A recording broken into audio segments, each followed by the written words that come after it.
金晨竟然睁着眼睛睡觉打呼噜。9月12日，《花儿与少年》第6季新一期开播。一大早睡醒的时候，周雨彤与邓恩熙就站在金晨旁边笑，称金晨晚上睡觉睡得最好，原因是他晚上睁着眼睛睡觉，把周雨彤与邓恩熙吓了一跳。两人还特意凑到了金晨旁边进行确认，感觉到非常的不可思议。你睁着眼睡，你知道吗？我出来之后，我看到我俩吓坏了。我们一边一个凑到你跟前。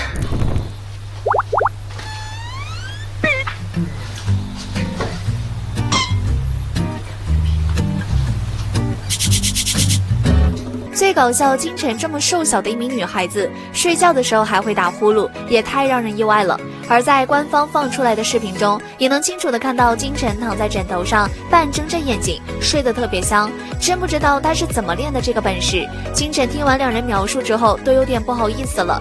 之前金晨还曾破冰游戏中震惊众人，画出来画特别抽象也就算了，还上演了一波高难度的操作，敷着面膜玩转高难度拍照姿势，且不仅是演戏一流，综艺效果也给直接拉满了。